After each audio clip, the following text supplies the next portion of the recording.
এদিকে দুপুরেই ছাত্রদল ও ছাত্র শিবির মুখোমুখি সংঘর্ষ, ফেঁসে গেলেন সাদিক কায়েম। এবার মেইন খেলাটা খেলে দিলেন শেখ হাসিনা। কঠিন বিপদের মুখে তারেক রহমান।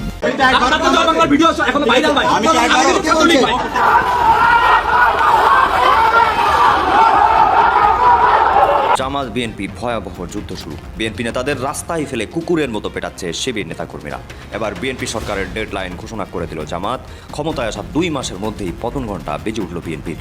এখন মেইন খেলাটা শেখ হাসিনাই খেলবে এবং পরিস্থিতি শেখ হাসিনার অনুকূলেই চলে আসছে। শেখ হাসিনা বাংলাদেশের মাটিতে পা রাখা মানি সারা বাংলাদেশের নিয়ন্ত্রণ আবার শেখ হাসিনার হাতে চলে আসা। শেখ হাসিনা ক্ষমতার চেয়ারে বসা লাগবে না। শেখ হাসিনা বাংলাদেশে ঢুকাই মানি বাংলাদেশের প্রত্যেকটা জায়গায় নিয়ন্ত্রণ শেখ হাসিনার হাতে চলে আসা। ধরা খাইয়া গেছো তুমি রঙিলা জালে, হাই রঙিলা জালে। এই সাদিক কায়েমদেরকে তো আপনারা সবাই চেনেন, সবাই জানেন তারা কতটুকু বিশ্বাসঘাতক, কতটুকু মির্জাফর। 20 বছর আগে তো তারেক রহমান মঈনুদ্দিন ফখরুদ্দিনের কাছে কোমর ভাঙা অবস্থায় নিঃশ্বাস নিয়ে বাইচে থাকার জন্য মুসলেখাতে দেশ থেকে ভাইকে গেছিল, কিন্তু এবার খোদার কসম ও মুসলেখা দেওয়ার সময় পাবে না। ভাইরা আমার 1 ঘন্টা বাঁচবেন, কিন্তু বাঁচার মতো বাঁচবেন, লড়াই সংগ্রাম করে সিংহের মতো গর্জন দিয়ে বাঁচবেন, প্রতিবাদ লড়াই করে বাঁচবেন। বিড়ালের মতো আমার 1 বছর বাঁচা দরকার নাই। দর্শক, নতুন একটা নিউজ আপনাকে স্বাগতম। প্রিয় দর্শক, 20 বছর আগে মুসলেখা দিয়ে লন্ডন যেতে পারলেও এইবার আর সম্ভব নয়। দর্শক, জনাব তারেক রহমানকে নিয়ে এমনটাই বক্তব্য দিয়েছেন একজন বিশ্লেষক। প্রিয় দর্শক, সেই ভিডিওটি আপনারা একটু পরেই দেখতে চলেছেন। এছাড়াও দর্শক, এবার মেইন খেলাটা খেলতে চলেছেন সাবেক প্রধানমন্ত্রী শেখ হাসিনা। ইতিমধ্যেই একজন বিশ্লেষক দাবি করছেন যে সাবেক প্রধানমন্ত্রী শেখ হাসিনা যদি বাংলাদেশে আসে তাহলে তার ক্ষমতায় যেতে হবে না, তিনি বাংলাদেশে পা দেয়া মাত্রই দেশের সকল নিয়ন্ত্রণ সাবেক প্রধানমন্ত্রী শেখ হাসিনার হাতে চলে যাবে। দর্শক, আপনার কাছে কি মনে হয় এই যে জনাব তারেক রহমানের মুসলেখা দেওয়ার ব্যাপারটা নিয়ে যে বিশ্লেষক বলছেন যে এবার আর তিনি সেই মুসলেখা দেওয়ার সময় পাবে না, আপনার কাছে কি মনে হয়? তার বক্তব্যটাকে আপনি কিভাবে দেখছেন? আবার সাবেক প্রধানমন্ত্রী শেখ হাসিনা যে বাংলাদেশে আসার সাথে সাথে পুরো দেশের নিয়ন্ত্রণ তার হাতে চলে যাবে কিনা, কি মনে করছেন আপনি তা অবশ্যই কমেন্ট করে জানিয়ে দিন। এছাড়াও দর্শক, ভিডিওর শুরুতেই আরো যে গুরুত্বপূর্ণ ভিডিওর অংশগুলো দেখেছেন তার বিস্তারিত আলোচনা একটু পরেই দেখতে চলেছেন। তো দর্শক, আর দেরি না করে চলুন দেখে আসবো আজকের সেই কাঙ্ক্ষিত ভিডিওগুলো। তবে তার আগে বলবো, যারা প্রতিনিয়ত আপডেট খবর দেখতে চান তাহলে অবশ্যই আমাদের চ্যানেলটি সাবস্ক্রাইব করে পাশে থাকা বেল আইকনটি ক্লিক করে দিন। আর যারা ইতিমধ্যেই চ্যানেলটি সাবস্ক্রাইব করে রেখেছেন তাদেরকে অসংখ্য ধন্যবাদ। তো চলুন দর্শক, ভিডিওটিতে একটি লাইক দিয়ে আমরা ধারাবাহিকভাবে সবগুলো ভিডিওর আলোচনা দেখে আসি।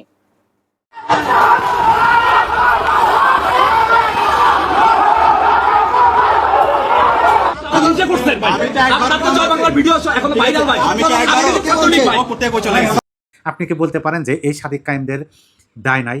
এই সাদিক কায়েমরা কি তারা এই দায় এড়াতে পারেন? কোনোভাবে এড়াতে পারেন? দেখেন তারা কি কি করছেন, আপনি যদি শিক্ষার্থী হিসেবে বিবেচনা করেন কি কি করছেন। 1 নম্বরে রাজনৈতিক অঙ্গনে মুনাফিকি করছেন। একটা রাজনৈতিক দলের মুখোশ পড়ছেন, সেই রাজনৈতিক দলের ছায়াতলে থেকে সেই রাজনৈতিক ছাত্র সংগঠনের বা সেই রাজনৈতিক দলের তারা কি বলে যে অভ্যন্তরে থেকে গুপ্তভাবে থেকে ক্ষতি করছে। মানে যেটাকে খাস বাংলায় যদি বলা হয়, যে পাতি খাইছে সেই পাতি পোকাইছে, ক্ষতি করছে। ক্ষতি করে নিজেদের মুখ যখন উন্মোচন হলো, উন্মোচন করার সাথে সাথে কী করলো, সারা দেশের সমস্ত শিক্ষাগুরু, যারা গুরু, যারা পথ দেখান, যারা এই দেশের রাষ্ট্রের মেরুদণ্ড গঠন করেন, শিক্ষা জাতির মেরুদণ্ড, সেই শিক্ষকদের, শিক্ষিকাদের, অভিভাবকদের লাঞ্ছিত করা হয়েছে না? কাদের আমলে করা হয়েছে? এই সাদিক কায়েমদের আমলে করা হয়েছে। কারণ ডক্টর ইউনূসের শাসন আমল যদি বলেন, ডক্টর ইউনূসকেই সাদিক কায়েমরা নিয়োগ করছিলেন, ডক্টর ইউনূসকেই সাদিক কায়েমরাই এনেছিলেন। আর ডক্টর ইউনূসেরই প্রেশার গ্রুপ ছিলেন এই সাদিক কায়েমরা, যেটা প্রকৃত হচ্ছে মব, কিন্তু ডক্টর ইউনূস নাম দিয়ে গেছেন প্রেশার গ্রুপ। এই প্রেশার গ্রুপের আমলে যে শিক্ষকদের গলায় জুতার মালা পরানো হয়েছে, এই প্রেশার গ্রুপদের আমলে যে শিক্ষকদের লাঞ্ছিত করা হয়েছে, শারীরিকভাবে হেনস্থা অত্যাচার করা হয়েছে, শিক্ষকদেরকে বাধ্য করা হয়েছে পদত্যাগ করতে, গাছের সাথে বেঁধে রাখা হয়েছে, শিক্ষকদেরকে ধাওয়া দেওয়া হয়েছে, অকথ্য ভাষায় অশ্রাব্য শব্দ ব্যবহার করে গালিগালাজ করছে। আমি মনে করি সমস্ত কিছু দায় টুডে অ্যান্ড টুমোরো এই সাদিক কায়েমদের ঘাড়ে এসে বর্তাবে। এগুলোর বিষয় কি তারা কোনোভাবেই দায় এড়াতে পারেন না। কিন্তু আজকে আমি এই বিষয়টা দেখে সত্যিকার অর্থে বিস্ময় হয়েছি, মানে প্রকাশ করতেছি, এবং আমি আনন্দিত হয়েছি বটে। কী জন্য আনন্দিত হয়েছি? কারণ সাধারণ শিক্ষার্থীরা তারা এখন প্রতিবাদ করতে শুরু করছে, একেবারে চোখে চোখ রেখে আঙ্গুল উঁচা করে বুক টান টান করে প্রতিবাদ করতে হবে। কিন্তু তখনকার সময়, মানে তখন যারা সাদিক কায়েমরা যখন ক্ষমতায় ছিল, বাটপাড়িনুর যখন শাসনামল, বাটপাড়িনুর যখন রাষ্ট্র ক্ষমতায় ছিল, তখন সাধারণ শিক্ষার্থীদেরকে কথা বলতে দেওয়া হয় নাই। যেই কথা বলছে তাকে আওয়ামী লীগের দোষর বলা হয়েছে, ফ্যাসিবাদের দোষর বলা হয়েছে, বলে তার মুখটা বন্ধ করে দেওয়া হয়েছে। তোপাজ্জলের কথা তো আপনাদের মনে থাকার কথা। তোপাজ্জলের সাথে ছাত্র শিবির এই সাদিক কায়েমরা কী করেছে? তোফাজ্জলকে ভাত খাওয়াইছে, তারপরে পিটাইছে, ভাত খাওয়াইছে, এইভাবে নৃশংসভাবে। এরাই তো, এদের নেতৃত্বে তো। আপনি বলবেন যে না এরা তো ছিল না, না এই কথা আমি মোটেও মানতে নারাজ। এই জন্য নারাজ যে তোফাজ্জলের যখন এই ঘটনা ঘটল ঢাকা বিশ্ববিদ্যালয়, তখন ওই ঢাকা বিশ্ববিদ্যালয়ের পূর্ণ নিয়ন্ত্রণ কাদের হাতে ছিল? এই মুখোশধারী সাদিক কায়েমদের হাতে ছিল।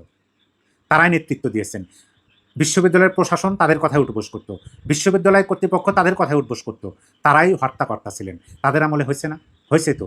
এই সব কিছুর দায় আপনি কি বলতে পারেন এই যে জাহাঙ্গীরনগর বিশ্ববিদ্যালয়ে মাসুদ, ছাত্রলীগের মাসুদ কি অপরাধ করছিল, তার প্রাণটা কিভাবে কেড়ে নেওয়া হলো? ভুলে গেছেন? ভুলে গেলে চলবে না, ভুলি নাই। এই বিষয়গুলোর জন্য সাদিক কায়েমরা দায়ী হতে হবে তাদেরকে, আজ অথবা কাল, কারণ তাদের নেতৃত্বে তো। আচ্ছা ঠিক আছে, এইটা যদি মানে গণঅভ্যুত্থান হয়েছে সেই পরিপ্রেক্ষিতে এরকম ঘটনা ঘটে গেছে, তাদের করার কিছু ছিল না, এই ধরনের বয়ান তারা দিতে পারেন। পরবর্তীতে তারা কি কোনো অ্যাকশন নিয়েছেন? সেই অসম্মান করা শিক্ষক গুরুজনদেরকে তারা কি সম্মান ফিরিয়ে দিয়েছেন?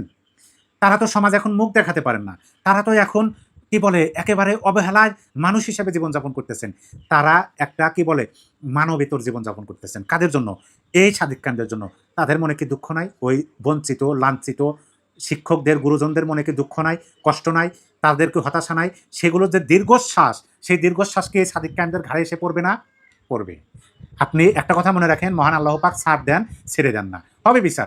তবে এখনই শুরু হয়ে গেছে, এখনই সাধারণ শিক্ষার্থীরা তাদেরকে তাদের মুখের উপর আঙ্গুল তুলে কথা বলতেছেন, প্রতিবাদ করতেছেন। কাকে ছাত্রলীগ বলেন?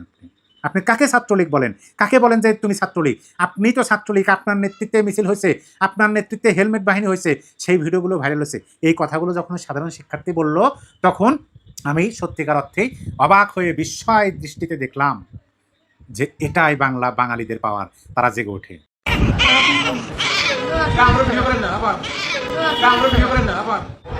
মাত্র 1 মাস 15 দিনের শিশু বাচ্চাকে কোলে নিয়ে আদালতের কাঠগড়ায় যুব মহিলা লীগের নেত্রী। তার পক্ষের আইনজীবী বললেন কিছুদিন আগে তার সিজার হয়েছে, তিনি এখনো খুবই অসুস্থ। তার এই নবজাতক বাচ্চার বয়স মাত্র 1 মাস 15 দিন। তাকে জামিনের জন্য আবেদন জানাচ্ছে, এমনকি যে কোনো শর্তে তিনি বিচারপতির কাছে জামিন চাইলেন। বিচারপতি শুনানি শেষে তার জামিন নামঞ্জুর করে কারাগারে পাঠিয়ে দেওয়া হইল। অর্থাৎ সদ্য নবজাতক শিশু দুনিয়াতে এসেই যেন একজন মহাপাপীতে পরিণত হইলেন। মা যুব মহিলা লীগ করেন, সেই অপরাধে তাকে যেমন অন্যায়ভাবে গ্রেপ্তার, সেই সাথে ওই মায়ের পেটে জন্ম নেওয়া নবজাতক শিশুটিও দুনিয়ায় এসে মহাবড় একজন পাপী হয়ে গেলেন, যে কারণে তাকেও তার মায়ের সাথে কারাগারে যেতে হলো। এই হলো বর্তমান বিচার ব্যবস্থা তথা ফ্যাসিস্ট তারেকের প্রশাসনের বিচার ব্যবস্থা এবং ফ্যাসিস্ট তারেক নিয়ন্ত্রিত বিচারকদের বিচার ব্যবস্থা। আর এই বিষয়টিকে নিয়ে দেখব এখন আন্তর্জাতিক সহ দেশের মধ্যে থাকা মানবাধিকার সংগঠনগুলোর কার্যক্রম কি। খবরে দেখলাম পালিয়ে থাকা একজন যুবলীগের নেতার পুকুরে বিষ প্রয়োগ করে 30 লক্ষ টাকার মাছ মেরে ফেলেছে। খবরে আসে দুর্বৃত্তরা, না, একজন যুবলীগ নেতার পুকুরে দুর্বৃত্তরা বিষ দেয় নাই, দিয়েছে বিএনপির সন্ত্রাসীরা। এইটা কেন খবরে আসে না? আমরা জানি খবরে আসবে না। 24-এর 5 আগস্টের পরে সারা দেশে বিএনপির অনেক শক্তিশালী নেতা হয়ে যাওয়া ব্যক্তিদের উদ্দেশ্যে বলতে চাই, তোমরা কি এমন কোনো লটারি বা টিকিট পাইছো, কোনো জায়গা থেকে এমন কোনো আশ্বাস পাইছো যে না তোমাদের কেউ কিছু ছিঁড়তে পারবে না, বা তারেক রহমান আজীবন প্রধানমন্ত্রী বা বিএনপি আজীবন ক্ষমতা, এগুলো পাইছো? যদি না পাইয়া থাকো তাহলে সেই টিকিটের ব্যবস্থাটা করো, তাতে যেন সেটা পাওয়া যায়। যদি সেই ব্যবস্থা না কর, এখন পর্যন্ত যদি না করতে পারো, কিন্তু যা কিছু করছো খোদার কসম করে আমি হলফ করে বলতেছি, আমি দাদা ভাই খোদার কসম করে বলতেছি, আওয়ামী লীগের যে কেউ বলবে এদের ক্ষমা করে দাও, তাহলে সেইটার আগে সাইজ করে দেওয়া হবে। গত 2টা বছর থেকে এই পর্যন্ত সারা দেশে আওয়ামী লীগের যত কয়জন লোক নিপীড়িত নির্যাতিত হয়েছে, ক্ষতিগ্রস্ত হয়েছে, ঘর বাড়ি হারাইছে, পঙ্গু হয়ে গেছে, মৃত্যুবরণ করছে, প্রত্যেকটা ঘটনার সাথে বিএনপির সন্ত্রাসীরা জড়িত। প্রত্যেকটা ব্যবসা প্রতিষ্ঠান জমি দখল থেকে শুরু করে বিএনপির সন্ত্রাসীরা জড়িত। শুধু আওয়ামী লীগের নেতা কর্মীরা যে ওদের শিকারে পরিণত হয়েছে তা না, সাধারণ দিনমজুর খেটে খাওয়া বৃদ্ধ শ্রমিকেরাও ওদের নির্যাতনের শিকার হয়েছে। আমি সব আওয়ামী লীগ ভাইদের উদ্দেশ্যে বলি, যে অতি উৎসাহী এগুলো করতেছে যারা, আপনারা গেরিলা কায়দায় 2-1টারে সাইজ করে দিতে পারেন না? 1-2টারে ফেলাই দিলে তো বাকিগুলো আপনি সাবধান হয়ে যায়। কেন এখন পর্যন্ত এগুলো সহ্য করতেছেন? পিঠ পাইতে আর কতকাল আপনারা মাইর খাবেন? 20 বছর আগে তো তারেক রহমান মঈনুদ্দিন ফখরুদ্দিনের কাছে কোমর ভাঙা অবস্থায় নিঃশ্বাস নিয়ে বাইচে থাকার জন্য মুসলেখা দেশ থেকে ভাগে গেছিল, কিন্তু এবার খোদার কসম ও মুসলেখা দেওয়ার সময় পাবে না। বিএনপির এই সন্ত্রাসীদের তালিকা করুন, নোট করুন এই কুত্তার বাচ্চাদের তালিকা। তালিকা শুধু নোট করে বড় করলেই চলবে না, গেরিলা কায়দায় মোকাবেলা ওই তালিকা আস্তে ছোট করতে হবে, নাম কাটা দিতে হবে লাল তালিকায়। যে অতি উৎসাহী আছে তার চ্যাপ্টার ওখানে ক্লোজ করে দিতে হবে, একটা দুইটা চ্যাপ্টার ক্লোজ করলে বাকিগুলো এমনি দৌড়ে পালাই যাবো, বাকিগুলো এমনি শান্ত হয়ে যাবে। কিন্তু তার কত নির্যাতন! আজকে যুব মহিলা লীগ করার অপরাধে আমার বোনকে জামিন না দিয়ে তাকে কারাগারে পাঠিয়ে দেওয়া হয়। এখন পর্যন্ত দেখতেছি আন্তর্জাতিক সহ দেশের মধ্যে মানবাধিকার সংস্থাগুলোর কানের মধ্যে পানি যাইতেছে না। এই যে কিছু সময় আগে একটা দেখলাম জগন্নাথ বিশ্ববিদ্যালয়ে থাকা মসজিদের গেটে নাকি তালা দিয়ে দিয়েছে প্রশাসন। কেন? কারণ বিদ্যুৎ সাশ্রয়ের জন্য 12:30-টার আগে মসজিদের গেট খোলা হবে না। শুধু না আমাদের সময় মসজিদের গেট খোলা থাকবে, বাকি সময় গেট বন্ধ থাকবে। এই ঘটনা যদি আওয়ামী লীগ সরকারের সময় থাকতো, আজকে ওই মামুনুল হক বলাৎকার গুলা, এই বাস্টার্ড গুলা, জারগুলো, রাজাকারের বাচ্চাগুলা এখন পর্যন্ত গলা ফুলাই কি করতো আমির হামজারা, কাজী ইব্রাহিম রা, তারেক জানোয়ার গুলা, দেখতেন তাদের কণ্ঠগুলা। মিজানুর রহমান আহাজারি জামাতি প্রোডাক্ট, জঙ্গি কোথাকার।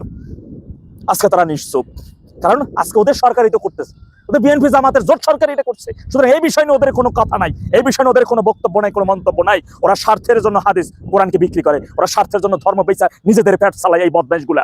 ভাইরা আমার 1 ঘন্টা বাঁচবেন, কিন্তু বাঁচার মতো বাঁচবেন, লড়াই সংগ্রাম করে সিংহের মতো গর্জন দিয়ে বাঁচবেন, প্রতিবাদ লড়াই করে বাঁচবেন। বিড়ালের মতো আমার 1 বছর বাঁচা দরকার নাই, 1 ঘন্টা বাঁচুন না কেন, প্রতিবাদ অন্যায়কারীদের বিরুদ্ধে যত বড় শক্তিশালী হোক না কেন। অন্যায়কারীর পরিচয় একটাই, সে অন্যায়কারী। অন্যায়কারীর পরিচয় একটাই, সে সন্ত্রাসী। আর সন্ত্রাসী, অন্যায়কারী, জুলুমবাজ সে কোনো দলের হইতে পারে না। যদি কোনো দল তাকে প্রশ্রয় দেয় তাহলে ওই দলকে প্রতিহত করুন। দেশের জনগণকে বাঁচাইতে হলে, দেশ বাঁচাইতে হলে, দেশের মানুষকে বাঁচাইতে হলে, মানচিত্র বাঁচাইতে হলে অনতি বিলম্বে এই বিএনপি জামাতের হাত থেকে দেশকে রক্ষা করতে হবে, ওদেরকে বিতাড়িত করতে হবে, তার জন্য প্রস্তুতি নিতে হবে। জামাত, এনসিপি মিলে অনেক চেষ্টা করেছে শেখ হাসিনাকে বাংলাদেশ আওয়ামী লীগের নেতৃত্ব থেকে মাইনাস করার জন্য, এবং রিফাইন্ড আওয়ামী লীগ নামে আরেকটি আওয়ামী লীগ বাংলাদেশের রাজনীতিতে ফিরিয়ে আনার জন্য।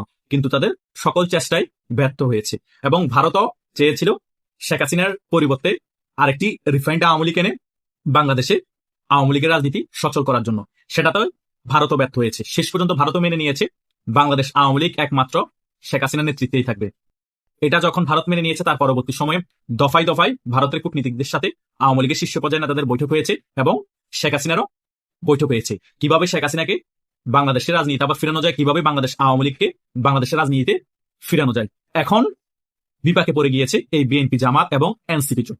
এদেরকে আমি জোট বলছি কারণ এরা মামুভূমি নির্বাচনের মাধ্যমে সরকারি দল বিরোধী দল হয়েছে। মূলত এরা একটা জোট রাজনৈতিক দল, সকলেই একই ঘাটের পানি খায়। এদের অ্যান্টি হচ্ছে শুধু একমাত্র রাজনৈতিক দল বাংলাদেশ আওয়ামী লীগ।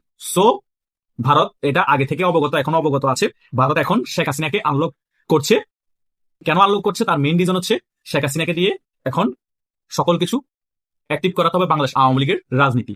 কারণ শেখ হাসিনা ছাড়া বাংলাদেশ আওয়ামী লীগ আগের রূপে ফিরে আসবে না, ভারতও বুঝে গিয়েছে। কারণ অনেক চেষ্টা করার পরও রিফাইন্ড আওয়ামী লীগকে তৈরি করা যায়নি, এবং রিফাইন্ড আওয়ামী লীগের দায়িত্ব নিতেও কেউ রাজি হয়নি। তার মানে ভারতও বুঝে গিয়েছে ভালো করে যে শেখ হাসিনা নেতৃত্ব ছাড়া অন্য কারো নেতৃত্ব বাংলাদেশ আওয়ামী লীগের নেতাকর্মীরা কোনোভাবে মেনে নিবে না। এখানে ভারতও ব্যর্থ হয়েছে এই বিষয়টা নিয়ে, বিএনপি, জামাত, এনসিপিও ব্যর্থ হয়েছে।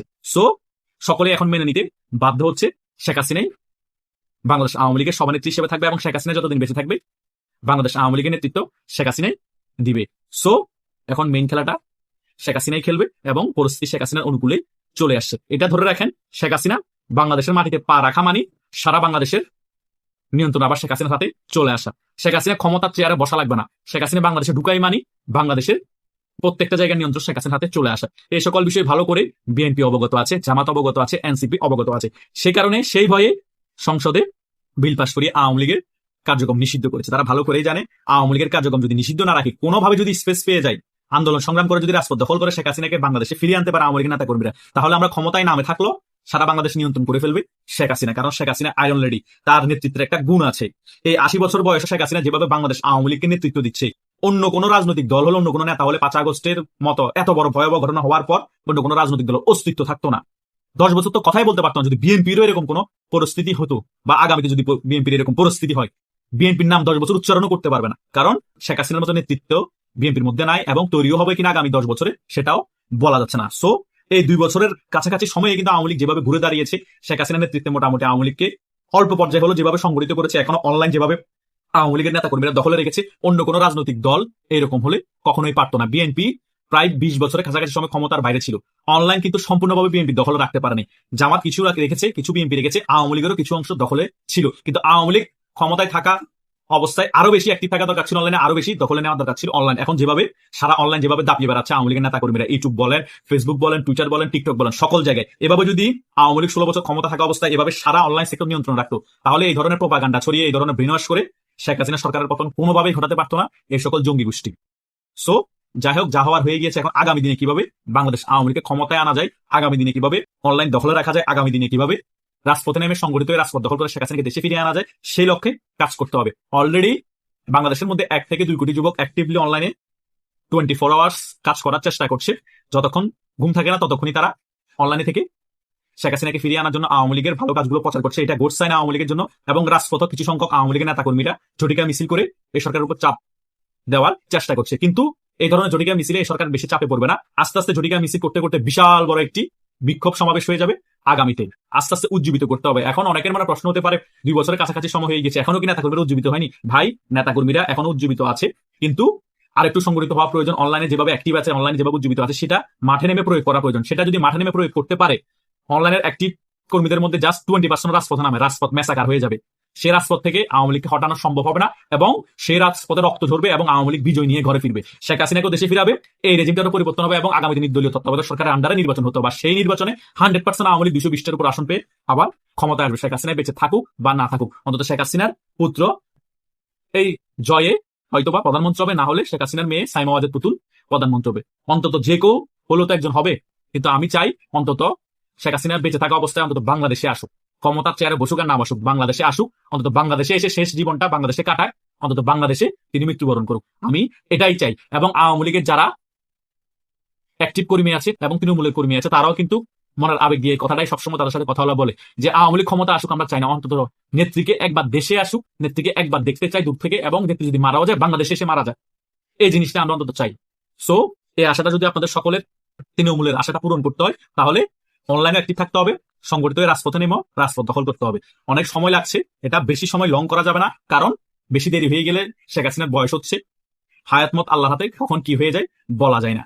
এটাই হচ্ছে রিয়ালিটি। কারণ 80 বছর হয়ে গিয়েছে, তিনি দিন দিন আরো বার্ধক্য দিকে চলে যাবে। সো যা কিছু করা খুব তাড়াতাড়ি করতে হবে। শেখ হাসিনা একা সামনের সাথে থেকে কতক্ষণ লড়ে যাবে? শীর্ষ পর্যায়ে নেতাদেরকে আরো অ্যাক্টিভ হতে হবে, আওয়ামী লীগের মধ্যম পর্যায়ে নেতাদেরকে আরো অ্যাক্টিভ হতে হবে। সকলে যোগসাজস করে কথোপকথন করে ফোনের মধ্যে কখন দেশে ঢুকবে একত্রিত হয়ে, কখন আন্দোলন সংগ্রাম করে দেশ চাঙ্গা করবে, সেগুলোর প্রিপারেশন নিতে হবে। সকল নেতা কর্মীদের সাথে দেশে ঢুকার আগে ফোনে কথা বলে রাখতে হবে যে তোমরা সংগঠিত হয়ে থাকো, আমরা দেশে আসার সাথে সাথে এর পরের দিনে আমরা বা সেদিনই আমরা সারা বাংলাদেশে রাজপথ কাঁপাবো।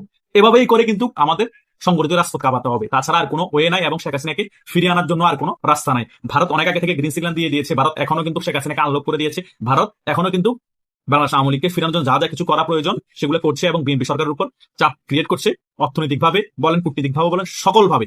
সো এই ব্যাপারগুলো আওয়ামী লীগের এখন ক্যাশ করতে হবে। ক্যাশ করতে হলে সংগঠিত হয়ে রাজপথে নামতে হবে এবং অনলাইনেও আরো অ্যাক্টিভিটি বাড়িয়ে দিতে হবে। তাহলে কিন্তু আওয়ামী লীগ তাদের মূল লক্ষ্য হাসিল করতে পারবে। তা না হলে আর অনেক সময়ের প্রয়োজন হবে, হয়তোবা শেখ হাসিনা আর দেশে নাও ফিরতে পারে। সকল কিছু এখন বাংলাদেশ আওয়ামী লীগের শীর্ষ পর্যায়ের নেতারা এবং তৃণমূল নেতাদের উপর অনেক কিছু ডিপেন্ড করছে। এটাই হচ্ছে বাস্তবতা, কেউ মানুক বা না মানুক। প্রিয় দর্শক, আমি আশা করছি সবগুলো ভিডিওই আপনি মনোযোগ সহকারে দেখেছেন। সেই সাথে দর্শক, এই ভিডিওগুলো সম্পর্কিত যদি কোনো তথ্য বা মতামত থাকে তাহলে তো অবশ্যই কমেন্ট করে জানিয়ে দিন। এতক্ষণ সাথে থাকার জন্য ধন্যবাদ। নিউজটি শেষ করছে এখানেই, ফিরছে আগামী ভিডিওতে নতুন কোনো টপিক নিয়ে। আল্লাহ হাফেজ।